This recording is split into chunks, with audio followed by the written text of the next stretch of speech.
Nama Vishnu Padaya Krishna Prasthaya Bhutale Srimati Bhakti Vedanta Swami Namine Nama Vishnu Padaya Krishna Prasthaya Bhutale Srimati Bhakti Vedanta Swami Namine Namaste Saraswati Deve Gauravani Nivishesha Shunyavani Paschatya Dishatarine Namaste Saraswati Deve Gauravani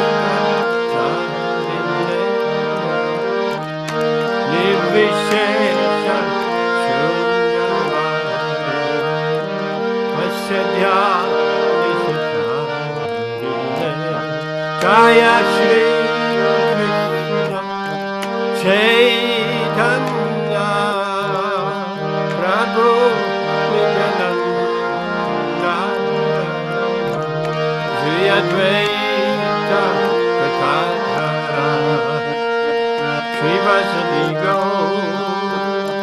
Bhakta Vrinda Jaya Shri Krishna Chaitanya Prabhu Nityananda Shri Advaita Gadadhara Shri Vasadi Bhakta Vrinda Jaya Shri Krishna Chaitanya Prabhu Nityananda Shri Advaita Gadadhara Shri Vasadi Bhakta Vrinda Jaya Shri Krishna Chaitanya Prabhu Nityananda Shri Advaita Gadadhara Shri Vasadi Bhakta Vrinda Hare Krishna Krishna Krishna Hare Hare Hare Rama Hare Rama Rama Rama Hare Hare Hare Krishna Krishna Krishna Hare Hare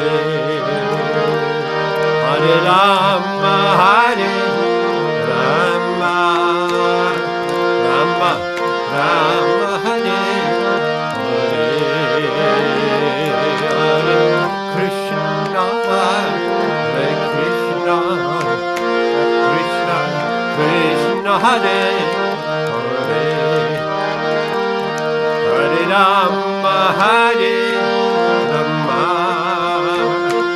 Rama Rama Hare Hare Hare Krishna Hare Krishna Krishna Krishna Hare Hare Hare Rama Hare Rama Rama Rama Hare Hare Krishna Hare Krishna Krishna Krishna Hare Hare Hare Rama Hare Rama, Rama Rama, Hare Hare Krishna, Hare Krishna, Krishna Krishna, Hare Hare Rama, Hare Rama, Rama Rama, Hare Hare Krishna, Hare Krishna, Krishna Krishna, Hare Hare Hare Rama, Hare Rama, Rama Rama, Hare Hare Krishna, Hare Krishna, Krishna Krishna, Hare Hare Hare Rama, Hare Rama, Rama Rama, Hare Hare Krishna, Hare Krishna, Krishna Krishna, Hare Hare Hare Rama, Hare Rama, Rama Rama, Hare Jaya Gaura Nitai, Jaya Gaura Nitai, Jaya Gaura Nitai, Gaura Nitai, Gaura Nitai, Gaura Nitai, Viva Chayo, oh Jaya, Gaura Chande, Radha, Jaya, oh Jaya, Gaura Chande, Radha,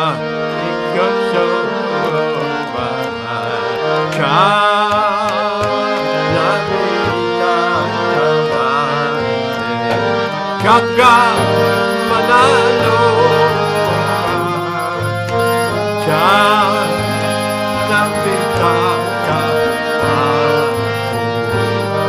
Jaga Manalo,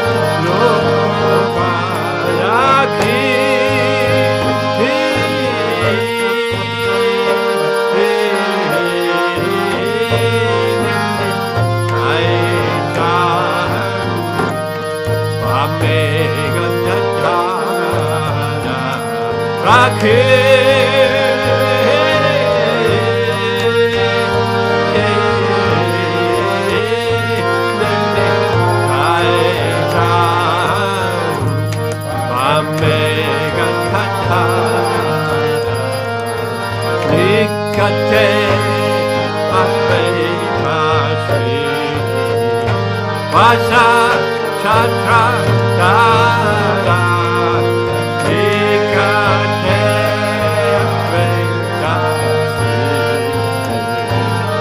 Vasa Chatra Dara Vashi Yache Gaura Radha Vasa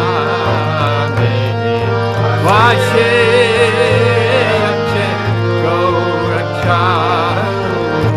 Radha Simhasane Arati Govinda Brahma Ati Devagane Arati Govinda Brahma Ati Devagane Nara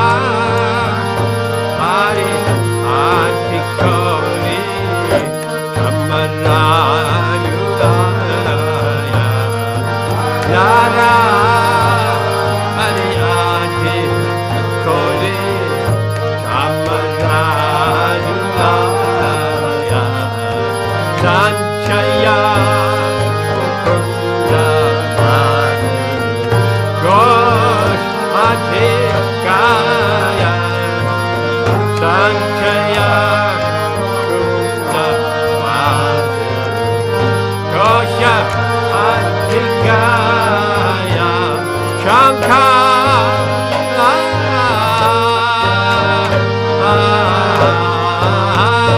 Mache Kanta Pache Pache Karada Shankara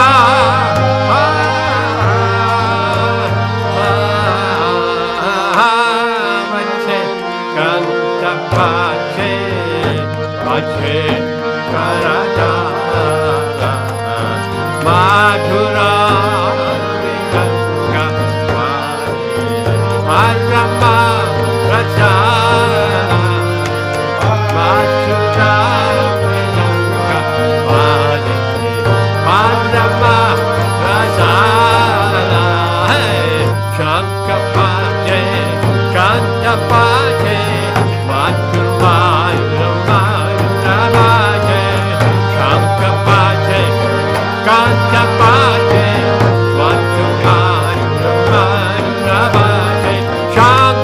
Shankapate, Kantapate, Madhumani,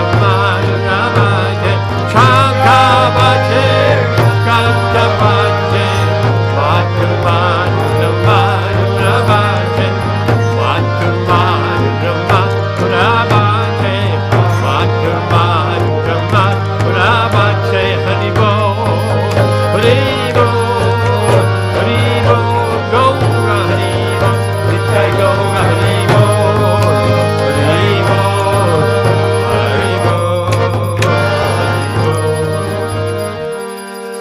Bahu Koti Chan Dakshini Adana Aujvala Bahu Koti Chan Dakshini Adana Aujvala Kalate Shivanamala Ore Chalamala Kalate Shivana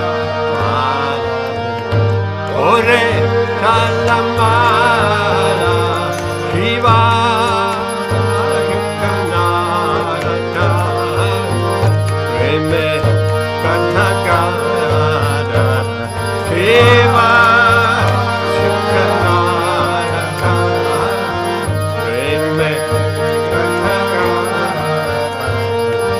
Makati Vinoda Deki Gaura Sapada Makati Vinoda Deki Gaura Sapada Diva Jayo Jaya Gaura Chande Ana Hikajo Jayo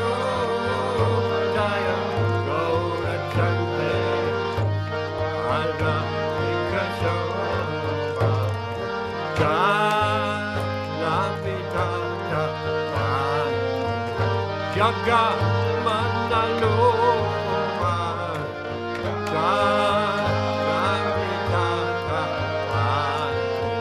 Jaga Manaloma Gaurange Arati Shoma Jaga Manaloma Gaurange Arati Shoma Jaga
Hare Krishna, Hare Krishna, Krishna Krishna, Hare Hare, Hare Rama, Hare Rama, Rama Rama, Hare Hare, Hare Krishna, Hare Krishna, Krishna Krishna, Hare Hare, Hare Rama, Hare Rama, Rama Rama, Hare Hare, Hare Krishna, Hare Krishna, Krishna Krishna, Hare Hare, Hare Rama, Hare Rama, Rama Rama, Hare Hare, Hare Krishna, Hare Krishna, Krishna Krishna,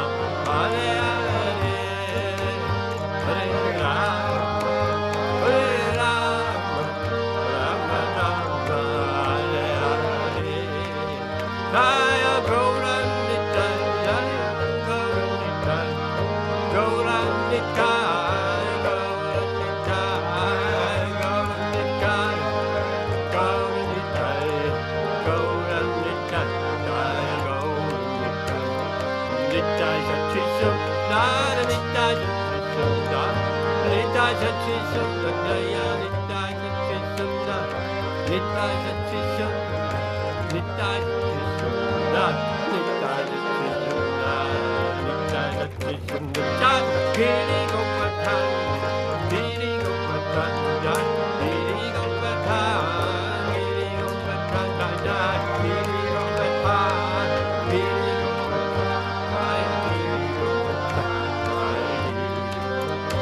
Prabhupada, Prabhupada, Prabhupada, Jaya Jaya Prabhupada, Prabhupada, Prabhupada, Prabhupada.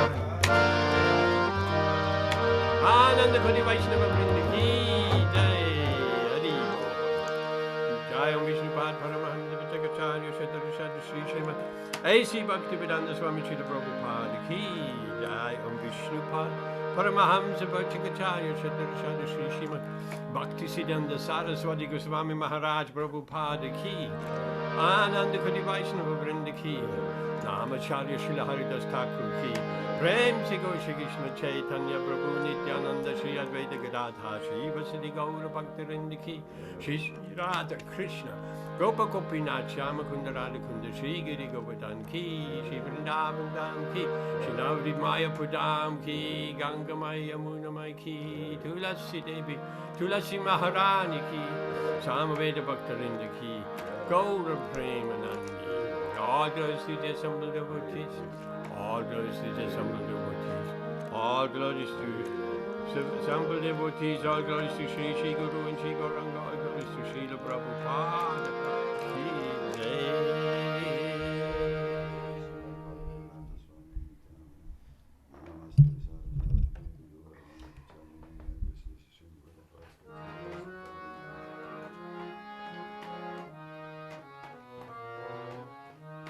Ben, come closer. One seat. Come.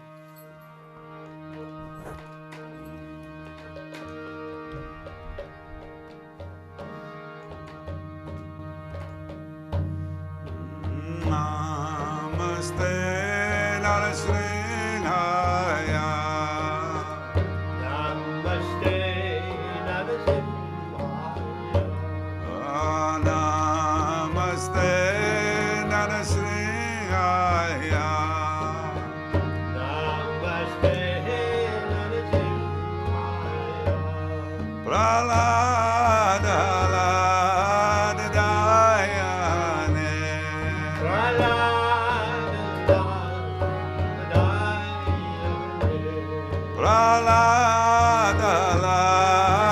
Dayane.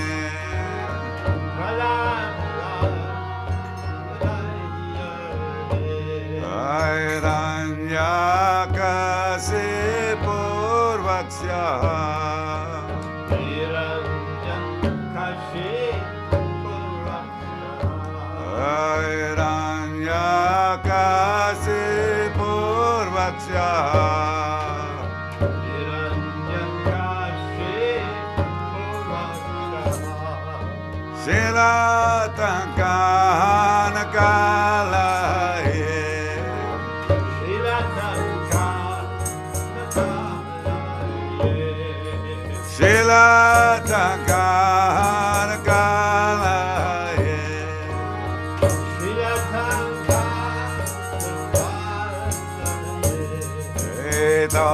Nrisimha Parata Nrisimha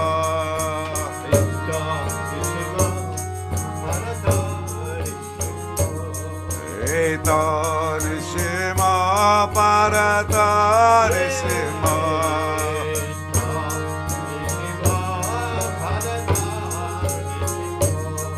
Yato Yato Yami Tato Nrisimha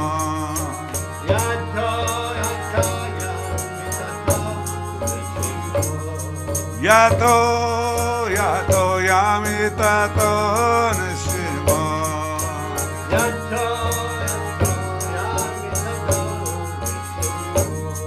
Bhaya Nrisimha Hridaya Nrisimha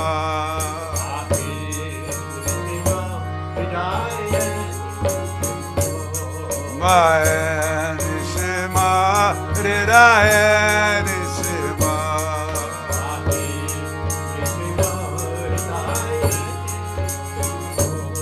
Nrisimha Madham Zaranam Prapade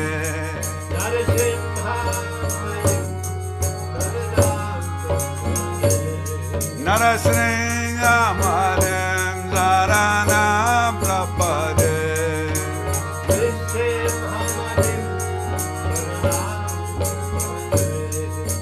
Avakara Kamala Bhare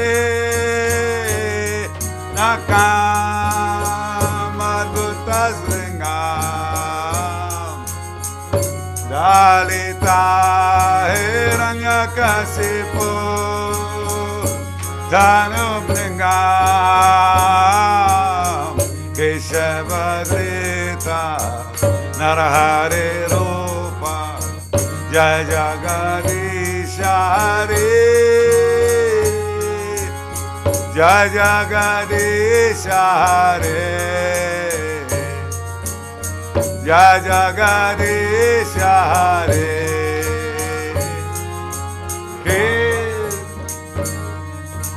Kamala Vare Nakamadhutasringam Dalita Hiranyakasipu Dhanubringam Keshavadrita Narahare Rupa Jaya Jagadisha Hare Jaya Jagadisha Hare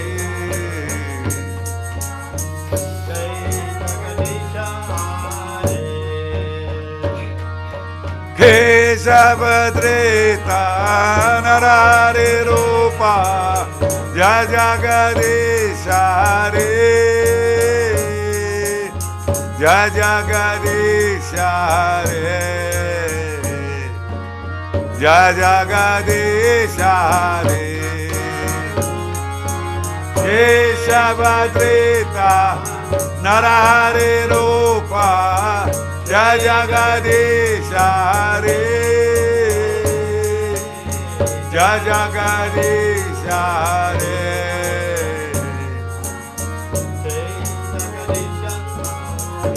Jaya Nrisimhadev Nrisimhadev Nrisimhadev Jaya Nrisimhadev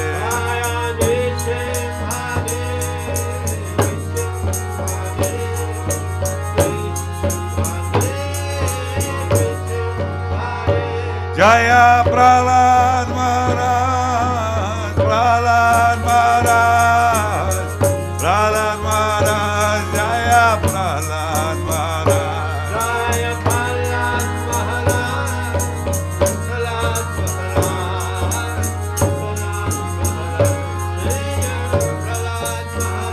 Jaya Prabhupada Prabhupada Prabhupada Jaya Prabhupada Jaya Prabhupada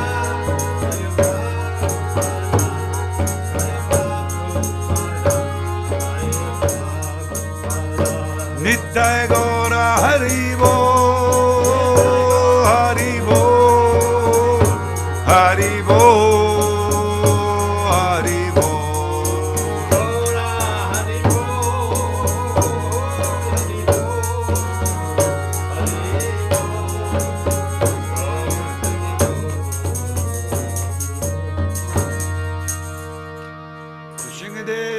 भगवान की, प्रहलाद महाराज की, श्रीला प्रभुपाद की जय। गो प्रेमानंदी हरि हरि बोल। Namo Om Vishnu Padaya Krishna Prasthaya Bhutale Srimad Bhaktivedanta Swami Maharaja. Saraswati Guru Bhajani Visheshwara Vastiti. Shri Shri Nitai Satchi Sundara Ki Jai. As we all know, tomorrow is the appearance of this beautiful Lord Shri Shri Nitai Satchi Sundara. Lord Caitanya's appearance, Gaura Punim, fasting till moonrise. So a beautiful festival of Lord Chaitanya Mahaprabhu. Very auspicious appearance, and we are all very happy to have such wonderful lords here in Hare Krishna. Just a few short things.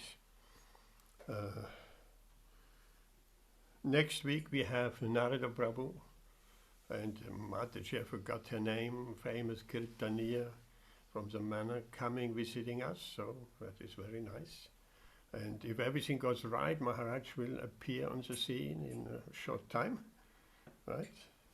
Govinda Maharaj will be there on Zoom with us in a short time. It's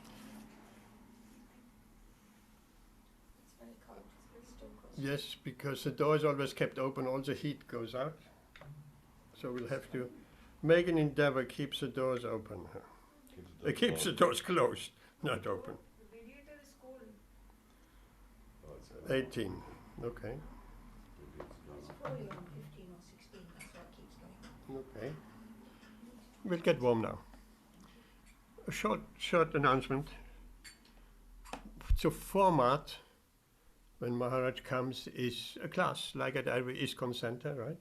And after there will be some questions. Question and answers. Govinda Maharaj. Govinda Maharaj. He used to be Ajapati or something. No, a different Go. There are many Govinda Maharajas. At least I know 3. So it's not a discussion as we usually do. It's a question and answer. And if you're asking, ask some relevant questions, some practical questions. Amrita, I have to say that, Amrita Radha Mataji always asks, particularly on Wednesdays, some very intelligent questions and in a very humble, devotional mood. So that is what we want. Another thing, please don't take prasadam, don't pack or take prasadam. If you have to leave early, don't take prasadam home before the offering hasn't come, before the Lord has eaten. Even thinking of eating before the Lord has finished eating is an offense. So in deity worship, after the Lord has eaten, everything goes.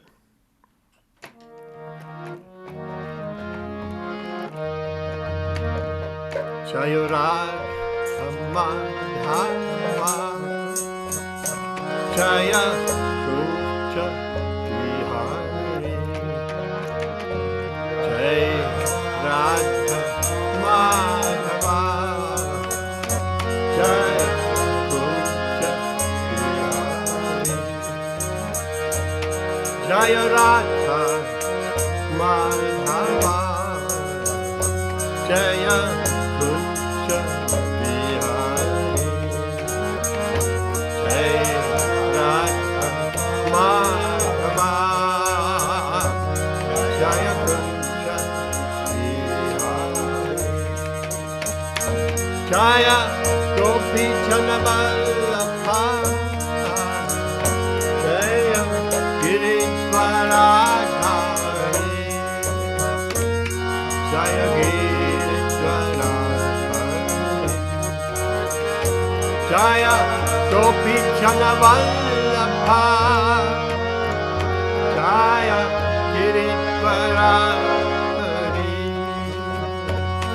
Jaya Giridvaradhari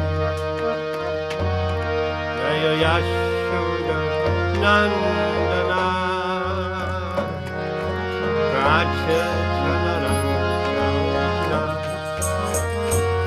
Jaya Yashoda Nandana Jaya Raja Janana Jana Jayam Unnatira Vanachari Jaya Ucha Vihari Jayam Unnatira Vanachari Jaya Jaya Ucha Kunja Vihari Vihari Jaya Radha Madhava Kunja Vihari Jaya Radha Madhava Jaya Kunja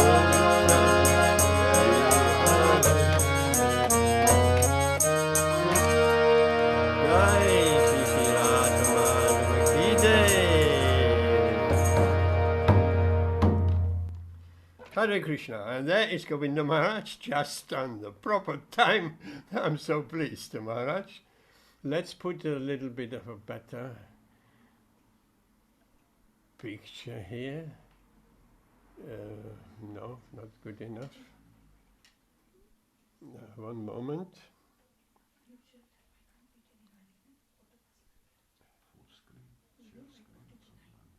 Okay, that's better. First of all, welcome everyone, and welcome especially His Holiness Govinda Swami Maharaja Ki Jai.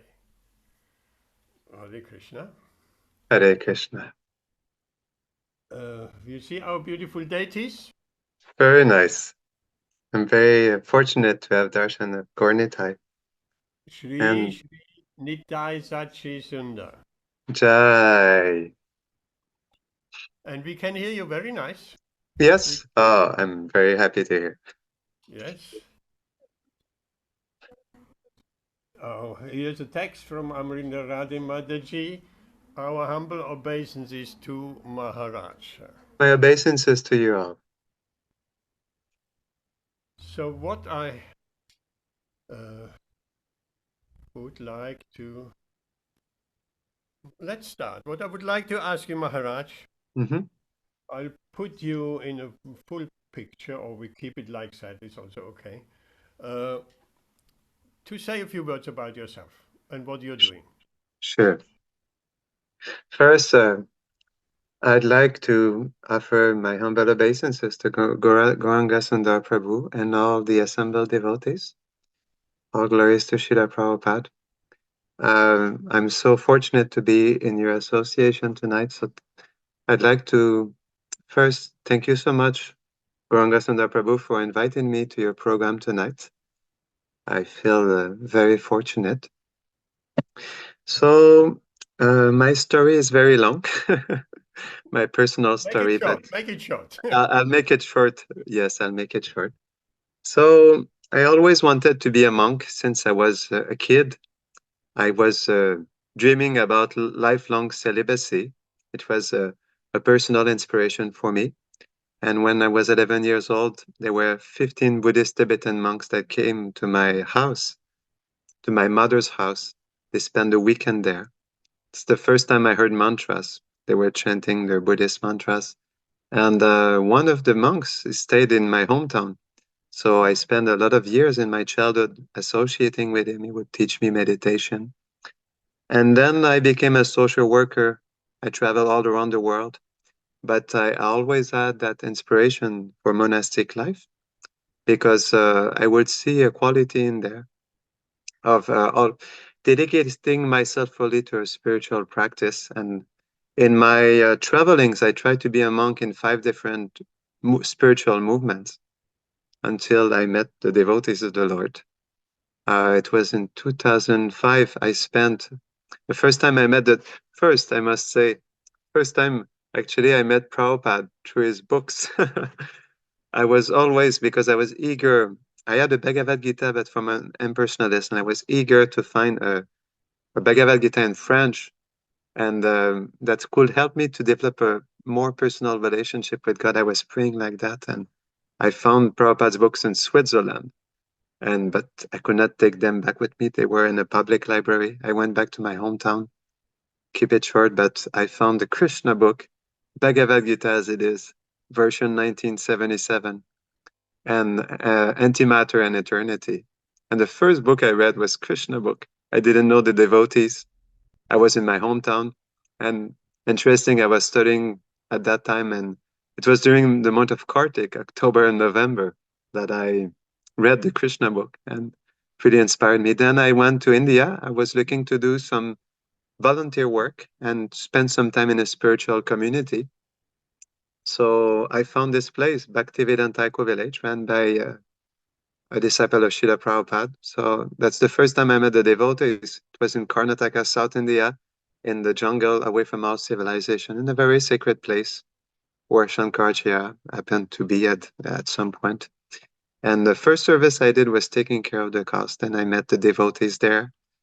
And as after I was milking the cows, the Indian mother there, my first Indian mata, she will share with me as I was drinking fresh milk. She will share with me Krishna stories.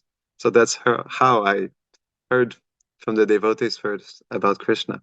After Srila Prabhupada, of course. Then I got to meet the devotees. I kept being a social worker, and after some time, then I became a brahmachari. I was in ISKCON for many years, and then I happened to be in France, and I met devotees in the temple where I'm at now in Rouen, and I've never left since. And so I'm here tonight. So thank you so much. Since tomorrow it is the divine, supremely sweet appearance of Sri Chaitanya Mahaprabhu, I wanted to speak a little bit about him, but first I'd like to read to you a verse of Srimad Bhagavatam. Tonight, I'd like to glorify Mahaprabhu, but through his beauty, because this is actually one of the main reasons why Mahaprabhu came. Krishna wanted to taste his own beauty, and we'll discover that tonight. So I'll just recite the prayer before we start. Om Namo Bhagavate Vasudevaya. Om Jai. So reading from Srimad Bhagavatam, 11th Canto, Chapter 1, verse 6 and 7. You see, it's just a very beautiful verse that glorifies Krishna's beauty. Please listen attentively. The Supreme Personality of Godhead, Krishna, is the reservoir of all beauty. All beautiful things emanate from him, and his personal form is so attractive that it steals the eyes away from all other objects, which then seem devoid of beauty in comparison to him. When Lord Krishna was on the earth, he attracted the eyes of all people. When Krishna spoke, his words attracted the minds of all who remembered them. By seeing the footsteps of Lord Krishna, people became attracted to him, and thus they wanted to offer their bodily activities to the Lord as his followers. In this way, Krishna very easily spread his glories, which are sung throughout the world by the most sublime and essential Vedic verses. Lord Krishna considered that simply by hearing and chanting those glories, conditioned souls born in the future would cross beyond the darkness of ignorance. Being satisfied with this arrangement, he left for his desired destination. Om Jnanatimirandasya Jnanam Jarasharakaya Chakshurum Meditam Jena Tasmai Shri Gurave Namah. Shri Chaitanya Mano Bhishtam Stapitam Jena Bhutale Swayam Rupa Kadamayam Dadati Swapadantikam. Hey Krishna Karuna Sindho Dina Bhandho Jagatpate Gopesha Gopika Kanta Radha Kanta Namostute Tapta Kanchana Gaurangi Radhe Vrindavaneshwari Vrishabhanu Sute Devi Pranamami Hari Priye Vanchakalpatarubhyashta Kripa Sindhubhya Eva Cha Patitanam Bhavanebhyo Vaishnavebhyo Namo Namaha Jaya Shri Krishna Chaitanya Prabhu Nityananda Shri Advaita Gadadhara Shivasadi Gaura Bhakta Vrinda Hare Krishna Krishna Krishna Hare Hare Hare Rama Rama Rama Hare Hare Namaham Vishnu Padaya Krishna Prishtaya Bhutare Shrimate Bhaktivedanta Swami Niti Namine Namaste Saraswati Deve Gauravani Pracharine Nirvishesha Shunnavadi Pashtatare Shatarine.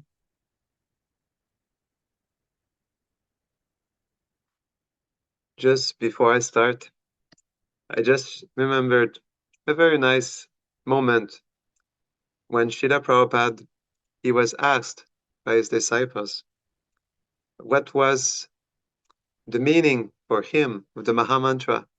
And very surprisingly, Prabhupada just said, very simply but from the heart, my friend, my friend, my friend. So beautiful.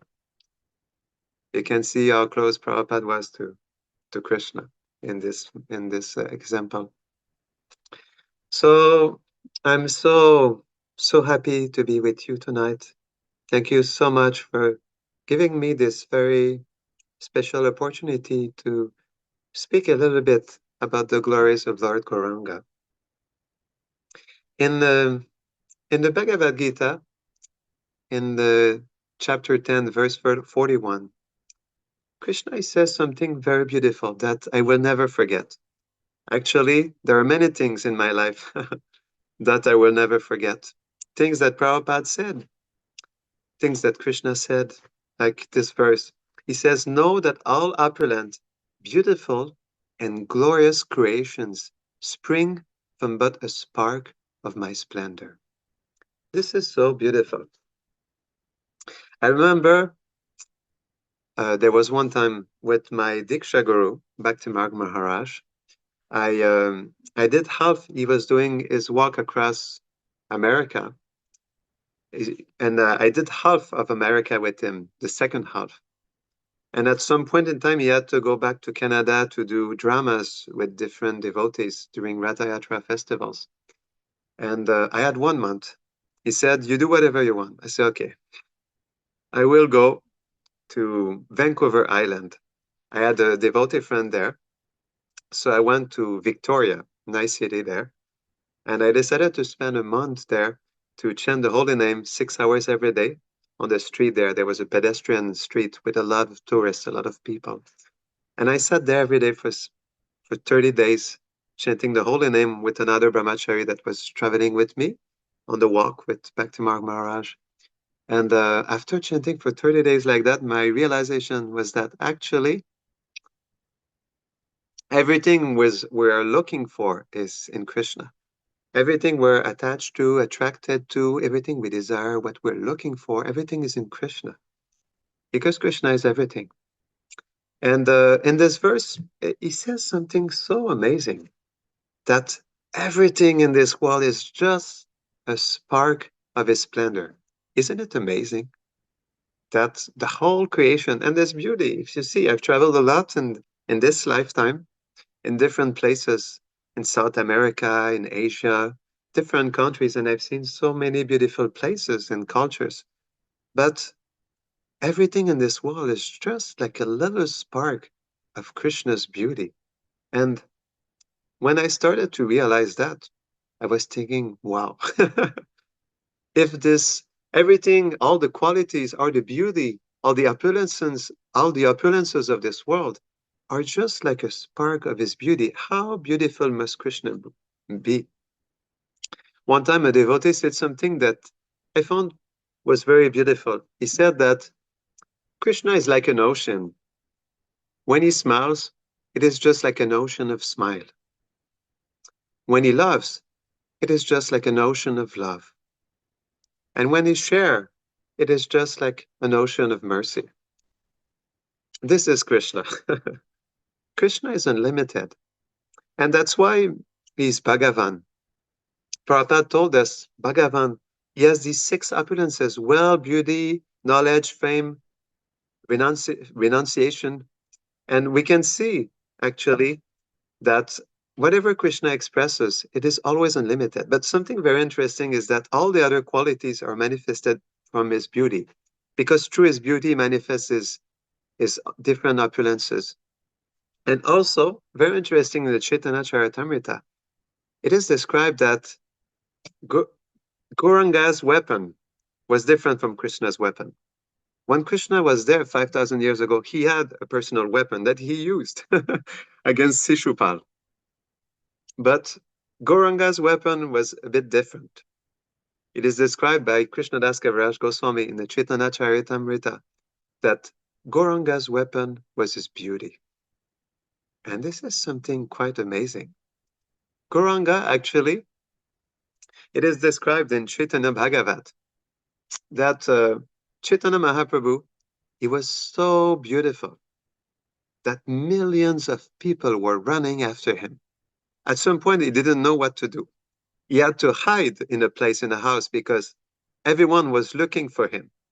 It is described that Mahaprabhu, he measured around 2 meters and 50 centimeters. Can you imagine? And his arms, his beautiful arms, were stretching up to his knees. So Mahaprabhu was the abode of beauty. And there's something very special in that. Because actually, Krishna, at some point, he was not satisfied with how he shared himself to the world. We know from Chaitanya Charitamrita, which is describing Krishna's mind, Krishna's heart, that Krishna was not completely satisfied because he gave his darshan, he gave his presence, his loving presence, and his special time with the Brajvasis, but he didn't find that he was able to share so much with the whole world. And that's why he came as Chaitanya Mahaprabhu. But Krishnadas Kaviraj Goswami says something very interesting, is that actually Krishna, he was touched by the beauty, or I should say by how Srimati Radharani was appreciating the beauty in him. We know that Krishna himself, there's a nice story about that. Krishna, once, he was in a palace. And as he was entering, there was like the floor was like mirrors. And as he was sitting down on the floor, he saw his own reflection in the floor. And as he saw the reflection, he was completely amazed by the beauty. The person that he saw in front of him was so beautiful that Krishna actually, he didn't think it was himself. And he saw so much beauty in his reflection that he wanted to embrace himself. And then he thought for a sec, but it cannot be me. Who is that person? How is that possible for a person to be so beautiful? And Krishna was actually completely mesmerized by his own beauty. And Prabhupada, there's so many nice purports by Srila Prabhupada in the Bhagavatam, in the Chaitanya Charitamrita. I'll always remember this purport by Srila Prabhupada in the 2nd canto, if I remember correctly, in the 9th chapter. Prabhupada says that actually there's a competition between Krishna and his devotees. He was saying that because Krishna's qualities are unlimited, they're always expanding, just like his beauty. And because Krishna's qualities are expanding, he needs to expand knowledge about himself also. And that's why, because his qualities are ever expanding, because it's Krishna, he's Bhagavan, and his qualities are unlimited, which means his beauty is unlimited, and it's ever fresh, ever new, and ever expanding also. So that's why when he saw his own beauty, which was getting even more beautiful by even looking at it himself, he was completely confused. And like I was saying, he was trying to embrace himself. And that's when also he had this desire to understand, to understand his beauty, because the thing is that Krishna, he is beauty personified, but because everyone is looking at him and his beauty, he could not fully appreciate his own beauty, because the beauty is in the eye of the beholder. And we see that the greatest beholder of beauty is none other than Srimati Radharani. She's the counterpart of Krishna. Very interesting, because, you know, just like Prabhupada said in the introduction to Chaitanya Charitamrita, that actually Radha and Krishna, they are one, but for the purpose of rasa, they split into two. And Krishna actually, because Radharani is Krishna's perfect counterpart, she's the perfect beholder of beauty of Krishna. And that's why Krishna, he wanted to see which qualities in him were so attractive that Srimati Radharani had so much love for him. He wanted to get that taste, because on his own, from himself, he could not taste being the receiver of that beauty, being the, I should say, the one who expresses that beauty. He wanted to see through the eyes of Srimati Radharani. And that's why, actually, he could not have the same eyes as the ultimate beholder of beauty. And that's when he decided to come as Chaitanya Mahaprabhu. So that's why it's something very special. It's one of the main reasons, internal reasons, why Krishna wanted to be Mahaprabhu. We understand that he came to start a Sankirtan movement to preach the holy name as the Yuga Dharma. But one main reason, internal reason, is that he wanted to taste his own beauty. Isn't it beautiful? He wanted to taste his own beauty. And which better position than seeing through the eyes, feeling through the heart of Srimati Radharani? And that's why he came, because actually in the Chaitanya Charitamrita, there's something very beautiful. Let me find. Krishna says that my sweetness is always newer and newer. Devotees taste it according to their own respective love. And this is something very interesting. When I read that first, I was amazed, because actually beauty is in the eye of the beholder. But even though Krishna is the abode of beauty, the way we perceive him according to our own devotion and mood, just like Prabhupada explained, there are different rasas in connection to Krishna. There's Shantaras, neutrality; Dasya, servitude; Sakya, friendship; Vatsalya, parentality; and Madhuryaras, conjugal love. So according to the feelings someone has, a Vaishnava has for Krishna, how he will perceive him will be different. And what beauty Krishna will express will be different also. Just like Mother Yashoda, when she appreciates Krishna's beauty, she appreciates when actually he's coming back from the pasturing grounds with the cowherd boys, and he's full of dust. And he's full of, different ingredients from the forest. And when she sees him like that, she's amazed by his beauty. Or like Prabhupada said in the Krishna book, in the 9th chapter of the Damodar Lila, when Mother Yashoda, she's holding Krishna baby, and she's feeding him milk. She's just so amazed by his beauty, his cuteness, his innocence, just his sweetness as he's drinking milk from her breast. So we can see actually devotee states is taste Krishna's beauty according to their own respective love. The sakas, they will appreciate Krishna's beauty when he's making jokes, when he's making fun of Madhu Mangal, or when he's playing, or when he's showing off his strength with the other sakas, when he's like fighting with the other sakas like Sridham or Balaram. So we can see in that actually the beauty is according to the devotion we have. And that's why the more devotion we have towards Krishna, and the more beauty we will perceive in him. Jiva Goswami, he says again something I will never forget. He defines Bhagavan. Listen to this. This is quite amazing. Jiva Goswami says that Bhagavan means when you see Krishna, even just for one time, he's just so amazing and he has so many qualities that you just want to give yourself to him on the spot and then for the eternity. Isn't it beautiful? This is why Krishna is Bhagavan, because he has all qualities.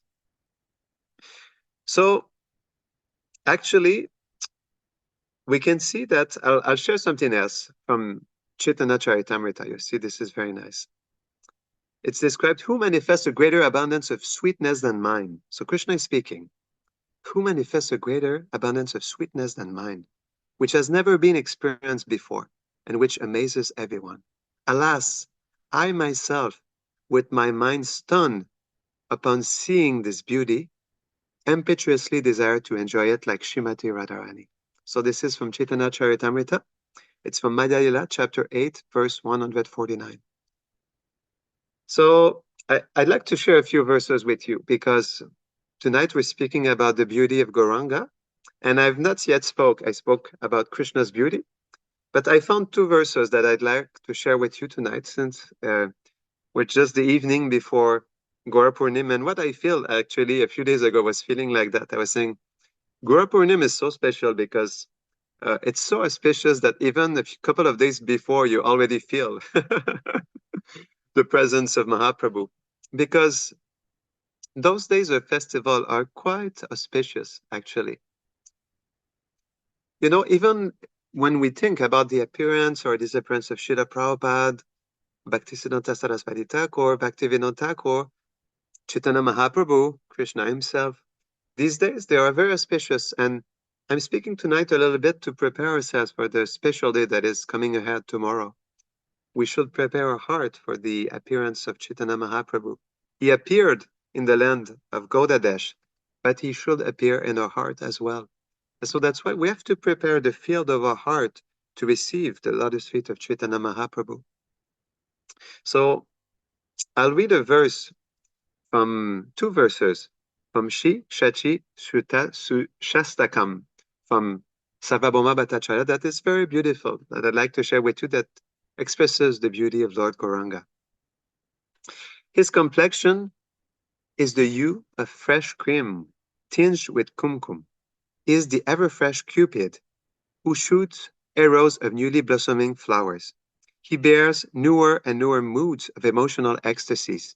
He is fond of performing novel dances. He makes ever new jokes that cause much laughter. His brilliant luster is like freshly cast gold. I bow down to Gaura, the beautiful son of Mother Sachi. He is endowed with ever-fresh love of Godhead. His radiant luster is like the color of fresh butter.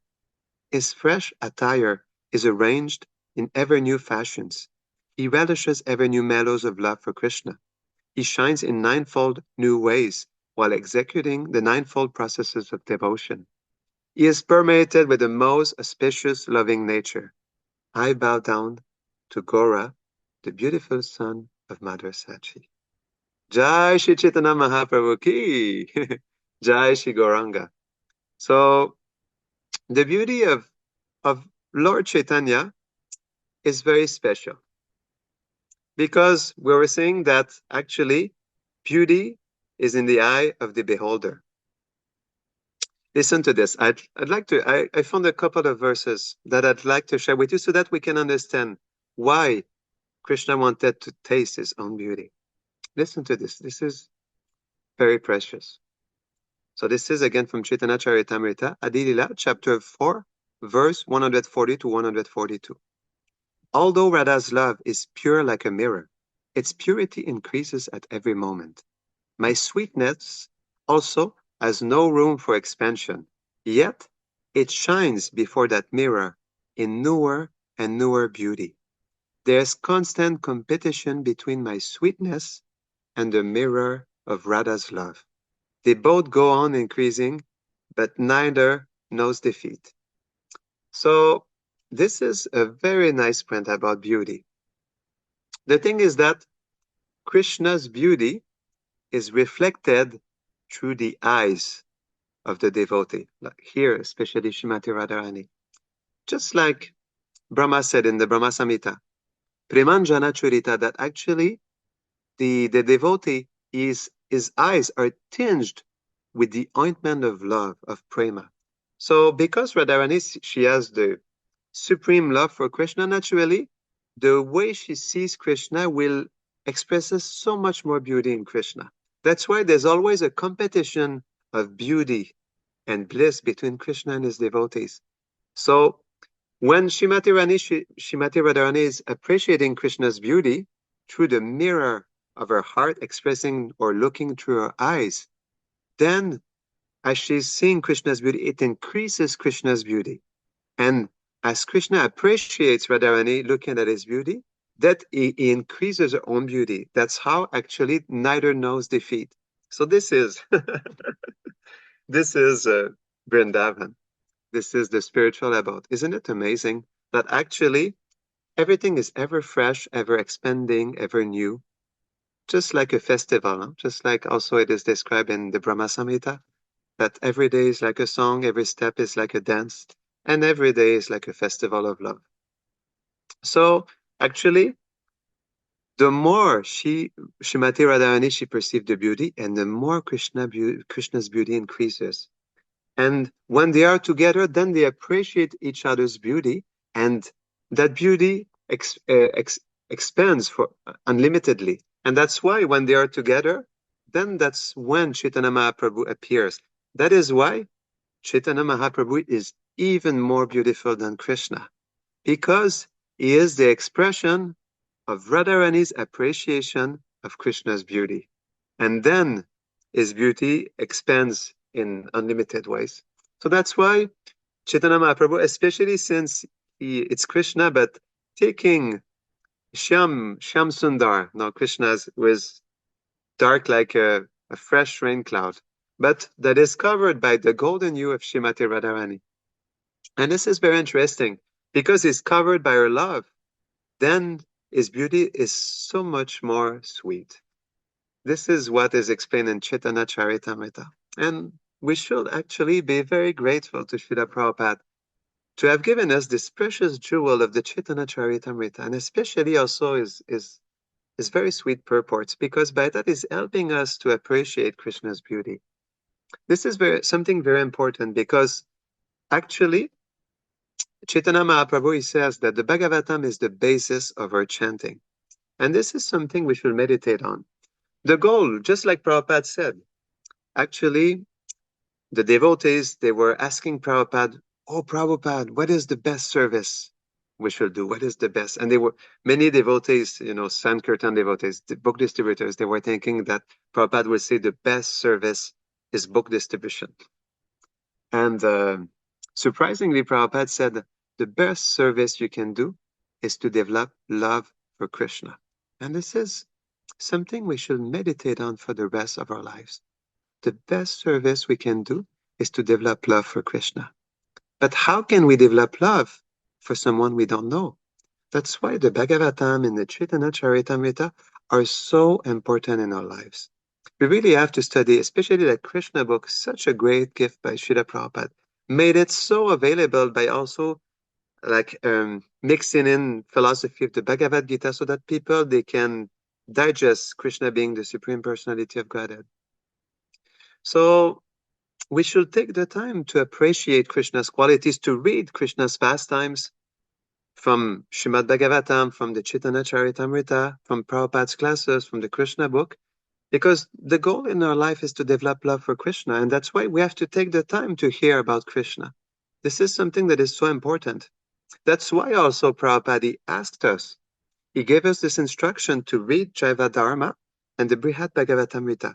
In one quote, he says, these two books, Jaiva Dharma and Brihad Bhagavatamrita. I took this instruction of Srila Prabhupada seriously, and I must say it changed my life forever. Because Jaiva Dharma is such a beautiful book, really helping us putting the basis of the Siddhanta, of the Vaishnava Siddhanta, the conclusions of Vaishnava philosophy. And the Brihad Bhagavatamrita is the story of Narada Muni and Gopakumar. I'll just share a little bit about that. just so we understand how Krishna is attracting us, we have to understand why is Krishna coming as Chaitanya Mahaprabhu in the garb of a devotee, expressing the mood of Srimati Radharani is to help us to.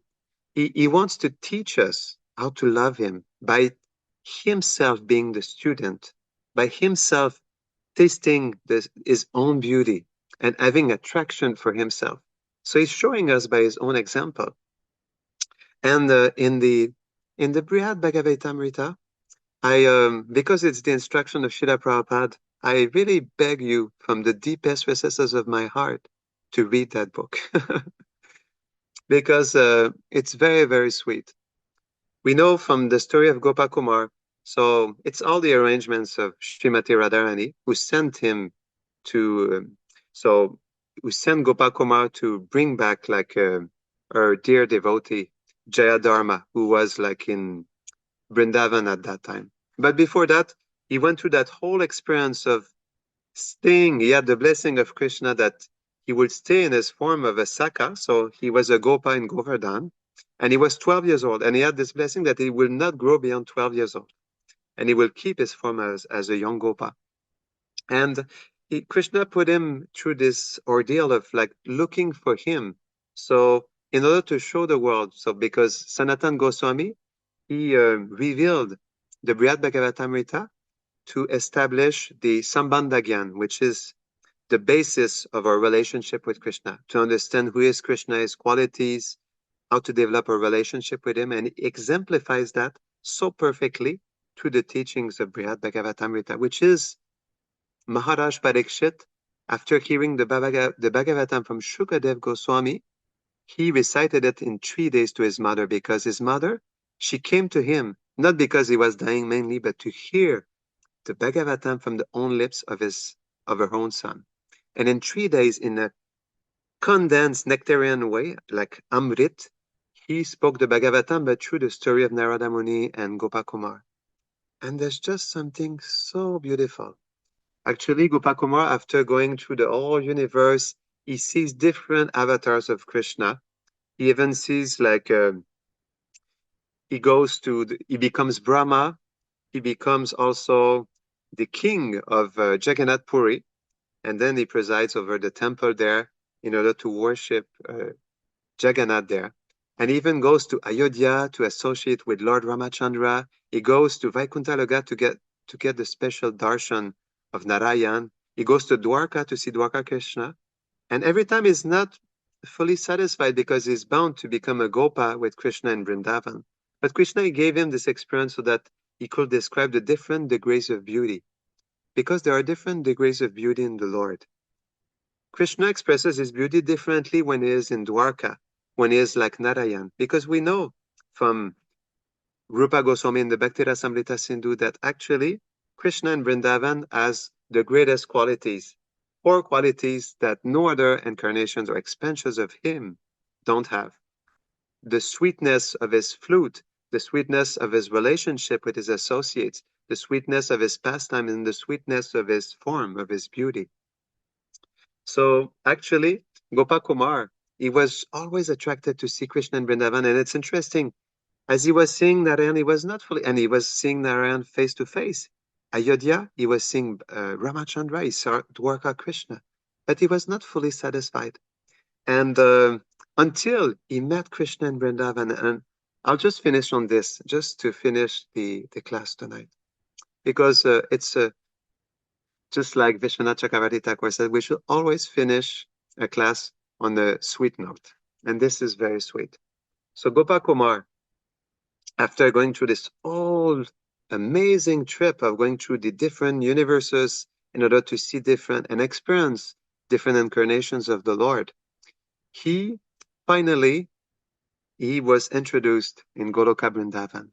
Then when he woke up, he found himself in that strange, amazing place, and he saw people there.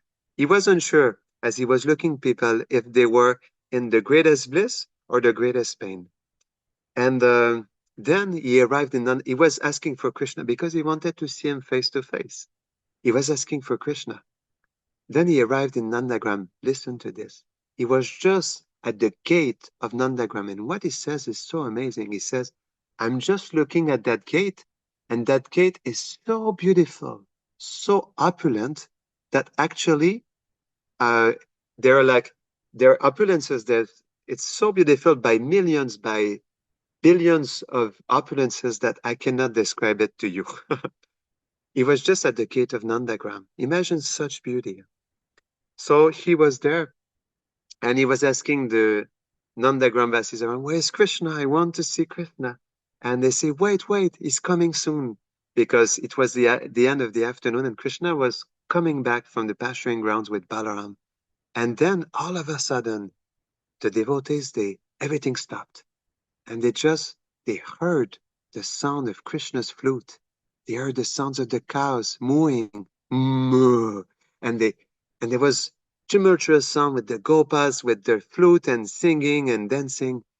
And then all the Brajbasis, the Nandagramasis, they froze completely.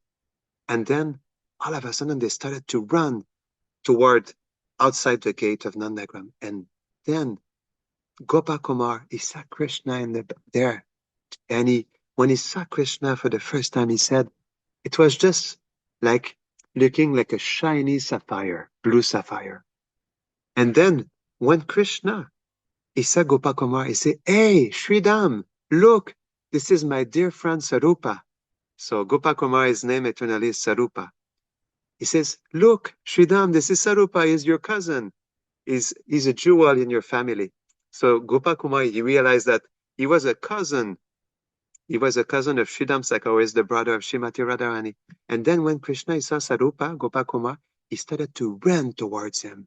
And then when he met him, he embraced him so deeply, and he was so much touched by meeting his last bosom friend that he fell on the ground unconscious. And Balaram, he said, what did you do? What did you do, Sarupa? And then the gopis, they started to come and say, who is this stranger? What is he doing? And Balaram said, this is Sarupa, his new friend.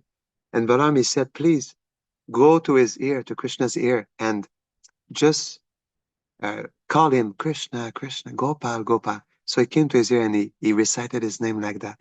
Krishna, actually, he had so much tears in his eyes that his eyes were like, he could not open them. So much tears were flowing from being touched of meeting Sarupa, his lost friend. And then Krishna, he went back, he awoke himself, and then he saw Sarupa and he embraced him deeply. He took his hand, and hand by the hand like this, they entered into Nandagram. Then Krishna, when he saw Madhava Yashoda with his new friend, Madhava Yashoda, she saw how much love Krishna had for his friend Sarupa. You know what she did? Madhava Yashoda, she embraced, because she saw how much love her dear son had for Sarupa, for Gopakumar, she embraced Gopakumar to her heart. And when I read that for the first time, I was so much touched, because I realized this is what Prabhupada wants us to do. Prabhupada, he puts so much emphasis on telling us to go back home, back to Godhead in this very lifetime. He said, I even opened the back door for you to come in. We should never, never, never underestimate Prabhupada's mercy. Prabhupada is so merciful. Prabhupada is so close to Krishna. So actually, this story is very significant for us, because it shows us how special it is to go back home, back to God. In this very story of Gopakumar, and in my life, I must say, I've never seen such story like that. It is very explicit and so sweet how Gopakumar is welcomed by Krishna himself. And then I realized, actually, when I saw Gopakumar enter and being a part of the family, I said, this is what is going back home, back to Godhead. When you go back home, back to Godhead, you become part of the family. It's just a whole big family there. And there's a family waiting for us. That's why Prabhupada puts so much emphasis on that. I'll just finish on this. We've been in this world for billions of lifetimes. We had so many mothers, so many fathers, so many sisters and brothers and husbands and wives, and so many things we had. But actually, we should never forget that Krishna is waiting for us. Prabhupada said that Krishna, he has so much more desire for you to go back to him that you have that desire to be with him. So that's why Krishna is waiting for us. We have a whole family waiting for us there. If we're a person eternally because we're part and parcel of Krishna, we're bound to be a person in the company of Krishna and Srila Prabhupada. So if we're bound to be a person in Vrindavan, that means we're part of a family. That means a mother is waiting for us, a father, brothers and sisters, and the whole family that is Goloka Vrindavan. So we should meditate deeply on what Srila Prabhupada really wanted for us. And this is what Prabhupada wanted, that we develop love for Krishna and that we go back home together in this very lifetime. Jai Srila Prabhupada ki, Jai Shri Chaitanya Mahaprabhu ki, Janitai Gaura Premanande. Haribol. Thank you so much, Maharaj. That was absolutely amazing and most beautiful. Haribol. Haribol. So, I would invite anybody who has any questions. Any questions? From Hare Krishna, Hare Maharaj. Krishna. It was such a nectarian class. I think it is Mahaprabhu's blessings on us that he sent you to us so that we can relish Mahaprabhu's appearance day. It was just so amazing. I have actually several questions, but I will try to limit it to one. Maharaj, in your class, you mentioned that Krishna consciousness should feel fresh, isn't it? Like you were saying that how Radharani and Krishna, they look at each other and they increase each other's ecstasy. That beautiful pastime that you shared. So now Krishna consciousness should feel fresh to us as well. I've been practicing for nearly 20 years. So we are committed to the process. We are doing it as per our capacity. Sometimes we really relish the Krishna consciousness, but sometimes it all feels like a burden. So how do we get over this stage and experience, like you were saying in your class, that we should read Chaitanya Charitamrita. We do that also, but still, like, what else can we do and what should our mood be so that we can relish Krishna consciousness and feel that it's fresh? This is a very nice question. Again, I will go back to Srila Prabhupada. He said Krishna consciousness is simple for the simple and complicated for the complicated. This is such an instruction, a deep instruction by Srila Prabhupada, actually. One thing we have to realize is that we are part of Krishna. We're never separated from him. First of all, Krishna is in our heart right now as we speak. In all of us, Krishna is there as the super soul. And Prabhupada is in our heart. Prabhupada is there. In, just like Bhaktivinoda Thakur said, that in dying Vaishnav lives. And Vaishnav is true sound also. So actually, Krishna is always there with us. He's so close to us that we don't see him. One thing I came to realize is that our relationship between us and Srila Prabhupada and Krishna is there. But there's just a covering, that is not allowing us to see it. But it's there. It is there. Because actually, I'll share with you. It is in French. I translated in French for the devotees here. But there's a nice verse. I'll just paraphrase it. There's a nice verse in Chaitanya Charitamrita that says, actually, love for Krishna is inherent in the heart. It's just natural. It is there. It just needs to be awakened. So one thing I came to realize by chanting the holy name is that when we chant the holy name, Krishna is there. Krishna is there, Radharani is there, Prema is there, love is there. Krishnadas Kaviraj Goswami explains in the Chaitanya Charitamrita that the holy name gives us Prema, gives us love for Krishna, Bhaktivinoda Thakur says in a song that the holy name can reveal to us who we are in connection to Krishna in Vrindavan, can be our guru in the heart also. So the holy name is very important in our life, very important. Holy name, Shravanam Kirtanam Vishnu, that actually we chanting and hearing is just so essential in our life. Everything is there actually. Because in the holy name, there's not only Radha, Krishna, their associates, their pastimes, their love between them, Goloka Vrindavan, but we are part of it too.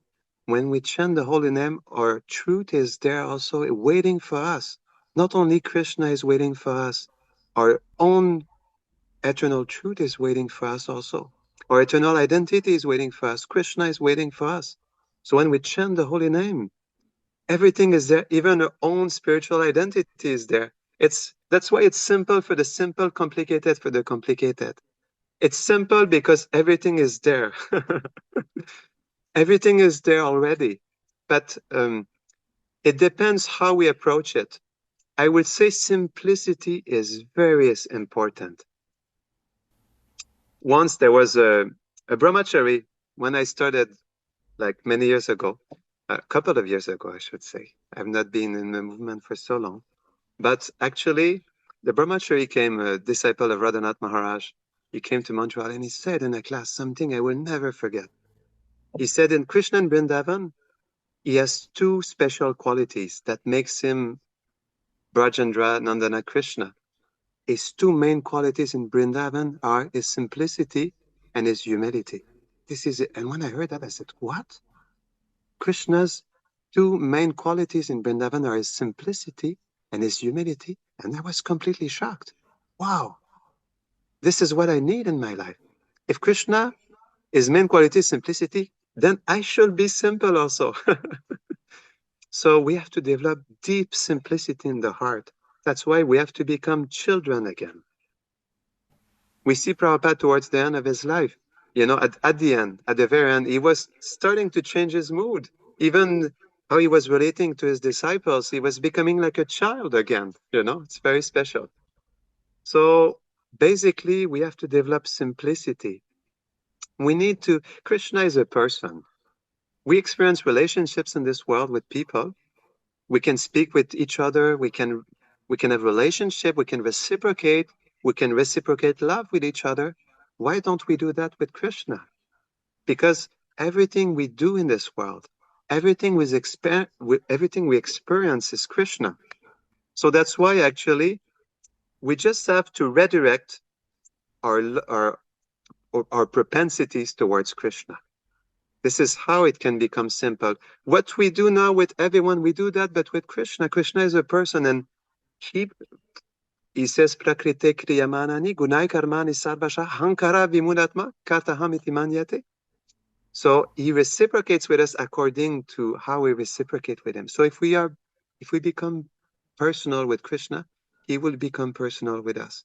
And that's why chanting is important with feeling, just like Bhaktivinoda Thakur says in Aranam Chintamani, we have to chant with feeling.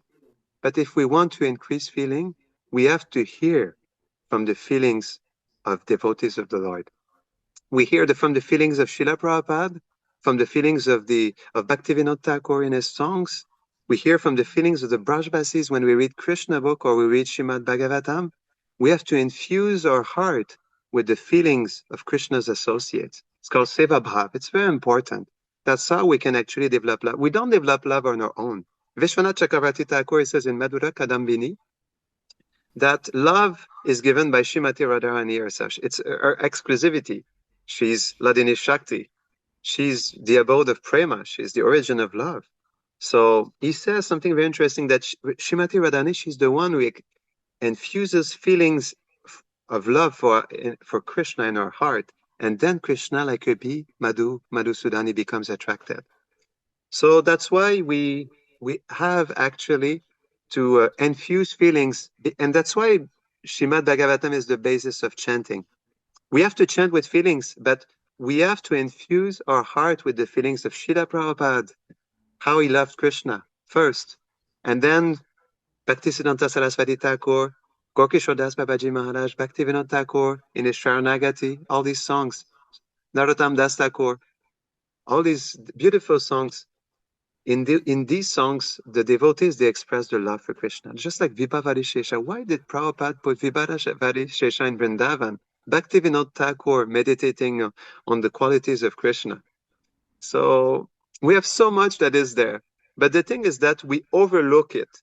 Even the holy name, it becomes a habit for us. We overlook the simplicity of chanting Hare Krishna, the simplicity of reading Krishna book, the simplicity of remembering Krishna through everything we have heard. Thank you so much, Maharaj. That was very wonderful. Thank you. Anyone else? Any question? Ben?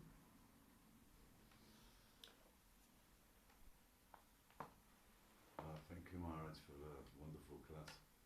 I feel so inspired. It feels so infused just by listening to this class. Thank you for your my listening. question was, Could you, I can't hear you so well. Could you increase the volume, please, so I can hear you better? Louder, please. can you hear me now? Yeah, it's better now. Oh, okay. Yeah, my question is quite similar to actually what was asked previously. I was struck when you mentioned about Krishna unlimitedly expanding and increasing, and I had this idea in my mind that the spiritual world was changeless. So it came up against that. So I was kind of wondering, well, I've heard somewhere that although the material world is dynamic and changing all the time, that the spiritual world kind of remained the same and changeless. But now you've said to me about this unlimited expansion and ever increasing expansion and dynamism, and then you mentioned about in each moment it's always fresh. So I just it's just a kind of comparison question, really, between the material world and the spiritual world. This is a very nice question. Krishna, it's described in Javadharma, Krishna, he has Achintya Shakti, which is a potency that helps to harmonize contradictions in him. Because Krishna can be simultaneously two opposite things at the same time, and it's completely harmonious. Just like it can be, it is explained in Shishopanishad, it can be very far, it can be very close. It can be localized, simultaneously. When you think about Krishna is present in the heart, is as Brahman is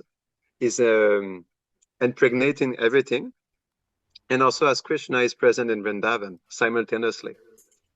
So regarding your question, so the at the same time in the spiritual world, it's always the same and always changing also. There is just like we read in Krishna book or in the books of the Goswamis, there's a routine every day, a very particular routine in Krishna's life every day. He goes through the same. He's wake up. Mother Yashoda, she wakes him up at 6 o'clock every morning, and then he has to go. She gives him a little bath, and then he has to go milk the cows every morning. Every day he does the same. There's a schedule that is there. And even though he's in separation from Radharani, sometimes he has to leave her to continue so that the day can go on, So there's something that is always there, but at the same time, because it's not, how to say, it's not like here. Everything is spiritual. We don't realize that everything is alive there. Everything is conscious, Prabhupada said. So we don't understand that reality, but when you sit down, the chair is a person. When you open the doorknob, to your house is a person. Your house is a person welcoming you. Everything is personal. Your clothes you're wearing are persons. Your earrings are persons. Your turban is a person. This is so amazing. So the thing is that in the spiritual world, although there's a routine to create diversity because they experience it for eternity, there's the potency of Yoga Maya. Yoga Maya, every day, although every day is the same, she always creates, she's like Purnamasi, you know, she's the personification of Yoga Maya. She's like the director, you know, the film producer of Goloka Vrindavan show, you know. And every day she arranges different pastimes to create variety, diversity, you know, in the exchanges with Radha and Krishna and Mother Yashoda and her son. And so every day is ever fresh, although the same is there, because there is Yoga Maya, which is giving something new. Every day is ever fresh, ever new, ever expanding. And although there's a routine, the spiritual world, it's what we call the Antaranga Shakti. It's the internal energy of the Lord. It's unlimited. And it creates unlimited, you know, pastimes, unlimited exchanges, feelings, experiences. It's just, and then Krishna's beauty expands forever, unlimitedly. His qualities, it's inconceivable. Krishna's qualities are expanding forever. So every day, although it's the same, every day is new because it has to be new. You understand? Okay, I'll give you you'll understand that. It has to be new and ever fresh because Krishna is expanding every day. Everything is expanding in Vrindavan every day. Krishna, Radharani, their associates, just like Prabhupada said in the second canto of the Bhagavatam, there's a constant competition of love because Radharani's love for Krishna is expanding, Krishna's love for her is expanding, Krishna's love for Madhava Yashoda is expanding, so forever. And that's why, in order to accommodate this expansion of love, of beauty, there has to be ever fresh, ever expanding pastimes to follow the expansion of Krishna's qualities. Otherwise, how could that be? How could it accommodate ever expanding qualities of Krishna? Does it make sense? It's deep, but yes. Are you satisfied with my answer? Yes, Yes, yes, yes, yes, yes. Hare Krishna. Thank you very much, Maharaj. There is a text has come through from Amrita Radhimataji. It would be great if we could know how we can hear more from Maharaj. If there is any social media channel we can follow him on. Well, the thing is right now, I've been in France for the last couple of years, and everything I do is in French now. So I give a lot of classes here at the temple, but it's all in French. So, but when I was when I was in Canada, I used to give seminars and things like that. So I still have these things when I was brahmachari at the time, seminars on Madhurya Kadambini and different things. The story of Gopal Kumar, I did a seminar on that. So I still have these things that I can share with devotees. This was many years ago. But if devotees would like to hear that, then that would be possible. Otherwise, I don't have so many things, unfortunately, right now, because it's the first English class I've been given in a very long time, actually, because I've been staying in France for 6 years now. So, but thank you for for giving me the opportunity to glorify, Chaitanya Mahaprabhu in English. I feel very happy for that. Hare Krishna, Amrita Radhe Mataji. There is some talk, and Maharaj has a desire to come physically to England and to visit us here at the Hare Krishna Center.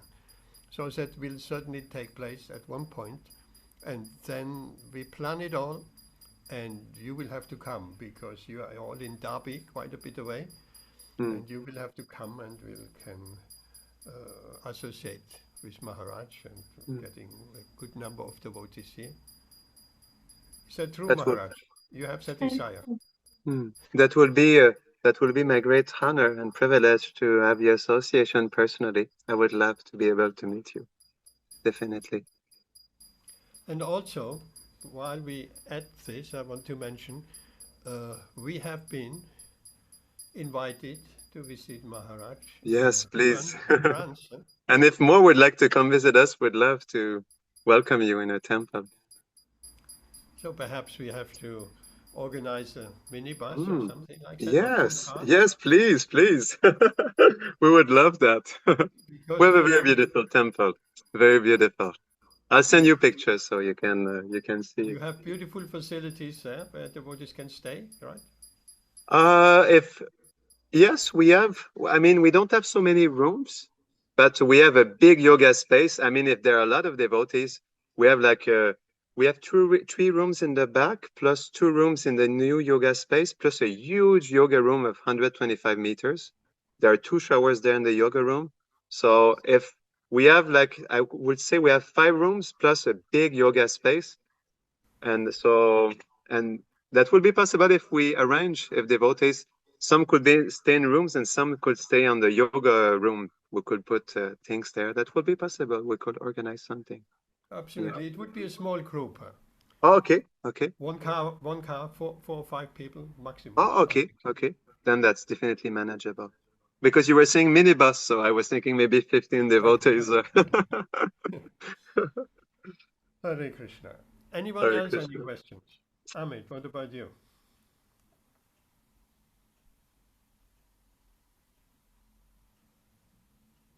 No, sorry, Prabhu, no, your question. It was very interesting. It was very enlightening what I heard. Thank you, thank you. Thank you so much, Amit. Hare Krishna. Hare Krishna. This Bhagavatamritam, Brihad Bhagavatamritam is certainly, I can only second that. It is a very important bit of literature to read that. I can only, it's just pure nectar. Oh yes, pure nectar.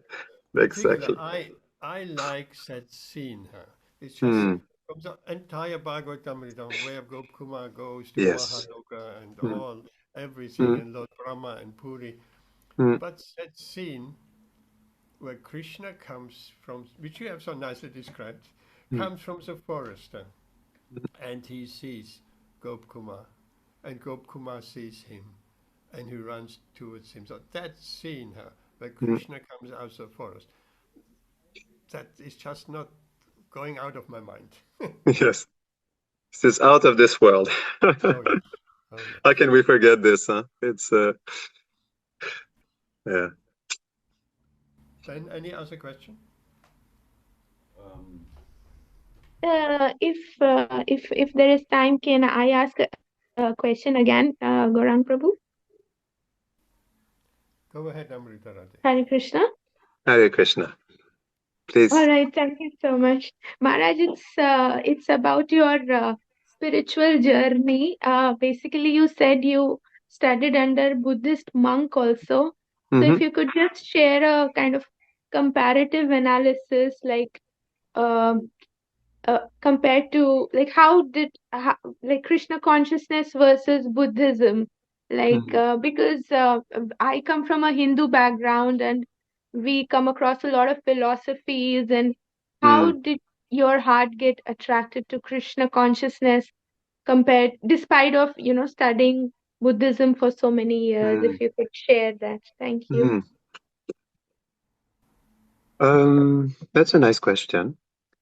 Well, if we understand what is the nature of Buddhism, well, and the practice is more about just being aware. It's like mindfulness. I could say that's the main thing for Buddhists, to be mindful. So I went through these meditations, and in Buddhism, but also like in Mayavadi groups before I was for 3 years with Swaminarayan, a group, which is, not before that, I was with Yogananda. It's like a Mayavadi guru. So basically, I was going through these experiences of just, being aware, being in the present moment, not feeling my body anymore, and just in meditation like that for 2-3 hours. And I was feeling in my experience that I was attaining like a roof. but you know, like a limit. And I was feeling there has to be something more than that. Because when I was 5 years old, I don't know why, but it's simple. Like I was 5, 6 years old, and I will come out of the shower, look at myself in the mirror, and I will touch my cheeks, l- pull my hair, look at the blood through the veins, and I was feeling like a complete stranger in this body. I was thinking, but who am I? If I am a person, I cannot be this body. It's not possible. It's just so heavy. It's just so, you know, material. It's just so like gross. And that's why I was looking for monks and meditation. And so then I started to meditate. And as I was going through this, I was I was realizing that I was not this body, but I was feeling the soul. And I was thinking, if I'm a person, I cannot just be in awareness and mindfulness. If I'm a person, there has to be something. What is the absolute truth? There has to be relationship. There has to be love. I cannot just exist like that. And there's nothing else. So that's why it pushed me to go further. And I went through different experiences, Buddhism first, but I would say Christianity first, then Buddhism, then Mayavadi, then like mixed of like Mayavadi and Vaishnavism with Swaminarayan. And then when I met the devotees, it felt so natural for me because everyone is to be associate of Krishna. You know, whoever we are, it's described Krishna Nityadas. Everyone is to become an associate of Krishna or Ramachandra or Narayan, and so we have that propensity in us. It's just natural. So some are less conscious of it because of their previous lives. Some are more conscious of it. So myself, I had a pulling for relationship. And as I was reading the Bhagavad Gita from Yogananda, which was Mayavadi, it was completely abstract. And I was thinking, how can I develop a relationship with God if I think I am God? How is that possible? So that's why I had to go deeper. And then when I read Krishna book, it made it for me. Okay, God is a person. I'm not God. I'm happy that for me that was a weight off my shoulders. I'm not God. I can just be a servant of God. I can love him. I can develop a relationship with him. And for me, that was life turning, you know. So that's what pushed me to go into Vaishnavism because I felt I was a person. I felt God was a person, and I wanted to love him and develop a relationship with him. And that's where Vaishnavism really made it for me because it expressed everything, you know, like the Vedanta philosophy, it encompasses all other philosophies, but at the same time, it has this personal aspect of being in connection with Bhagavan. That's why I came into Vaishnavism because it's just pure logic, you know. If we want to love, there has to be exchange with two persons. Amazing. Thank you so much, Maharaj. It really clears a lot of things for Mm. me. Thank you. Hare Krishna. Maharaj, Ben has another question. Yes. Maharaj, my question is that I mean you made a very important point in your class about we have to we have to we have to know Krishna in order to love Krishna, Mm. or for that matter anyone. But um, in reference to the point you made, um, it what arises for me is that I mean I know a lot of people and they don't know that Krishna is God, Mm. but they still have inclinations and tendencies towards wanting to have a spiritual life. Mm. Um, uh, they create their own concept of God or a God of their own Mm. understanding, in a sense. Um, Mm. to what level I mean, can there be like an appreciation of God and his energy just from people who don't understand that Krishna is actually God himself? Mm. So it's like, can there still be a form of love for the spiritual, but not actually the, the individual doesn't actually have that conception yet that God is Mm. actually a person and he's beautiful within his own right. So that's my question. Mm-hmm. That's a nice question. Well, first, every person has his own spiritual advancement. That's why, when we're preaching, we really have to be sensitive about the spiritual qualification of the person, because not everyone has the same previous lives. And according to our previous lives, we have certain qualification or not. That's why we cannot force Krishna consciousness on people. This is something very important. Because if someone doesn't have the qualification from his previous lives, what we call Sukriti, it will be difficult for someone to accept Krishna as God. That's why we have to bring Krishna to the level of the person. Krishna does that even. He says that in the 3rd chapter, that he doesn't force himself for people who are too attached to sense gratification. But these people should be engaged in acts of devotion, like giving them prasadam, things like that, unknowingly helping them to do some service or engaging them in service, things like that. So regarding what you're saying, definitely Brahman is an aspect of Krishna, and people, they connect to Krishna in the aspect of Brahman and they experience something. They experience love because Krishna is there as Brahman.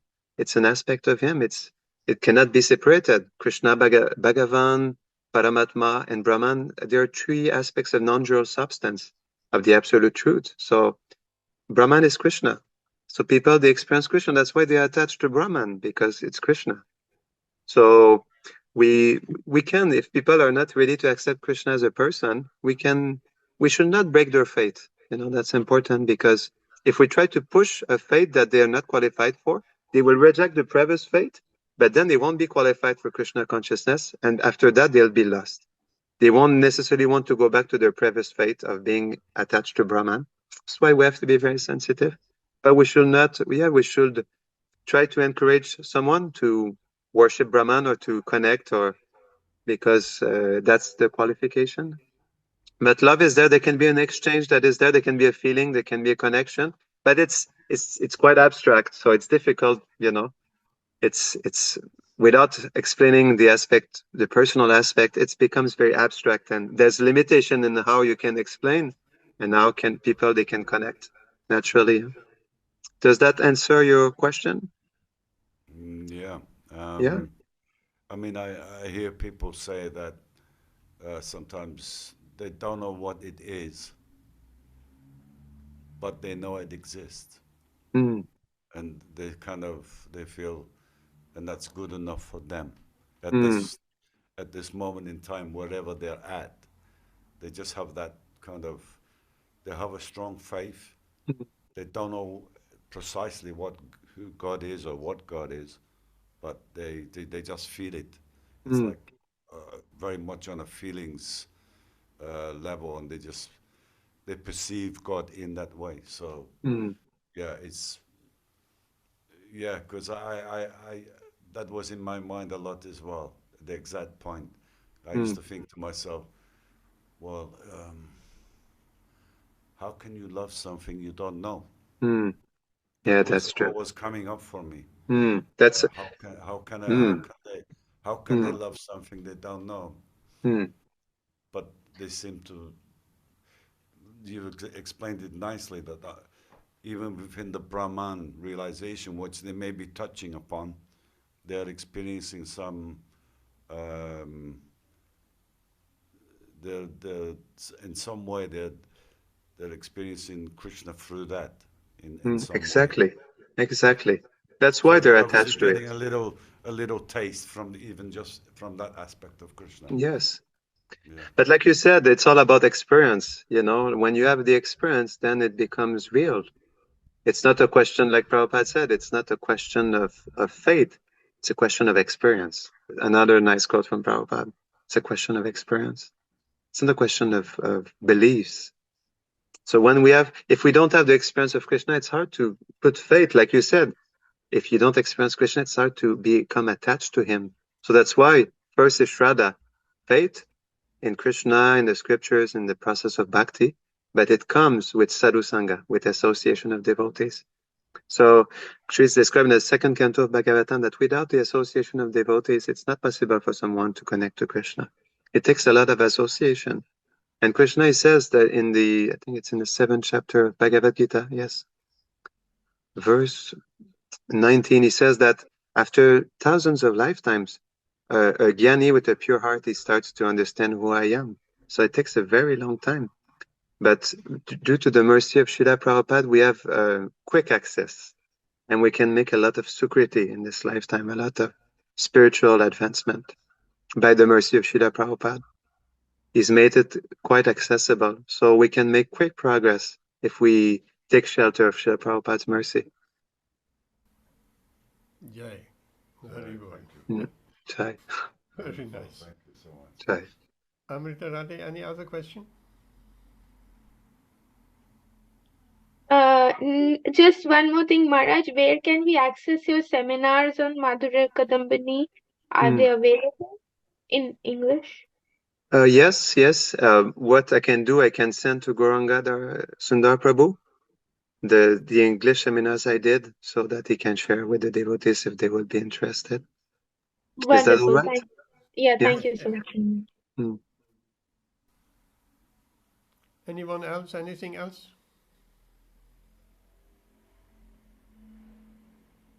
So that's it for tonight. You want to say anything more, Maharaj? No. I spoke so much already. I feel I've used so much of your time. So I wouldn't want to take more of your precious time. Ben is asking, when you're going to come back again? You mean on Zoom? Yes. Well, because you mentioned the importance of sadhu sangha for our connection and understanding of Krishna. So we need as much sadhu sangha as we can get here. So your association would be greatly appreciated. Hare Krishna. But I'd like to have more of your association. We can schedule another Zoom meeting sometime. Right? Okay. Yes, let's do that. Okay, so we stop for tonight. Jai, thank you so much, Gauranga Sundar Prabhu. Thank you all the assembled devotees for your sweet association.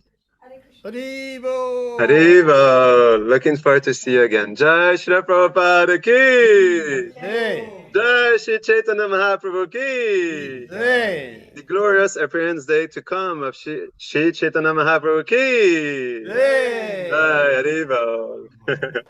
Jai. Thank you, Maharaj. Hare Krishna. Hare Krishna. So we'll stop here because Yes. the Buddhists will take some prasadam now. Wish you good prasadam. Hare Krishna. Hare Krishna.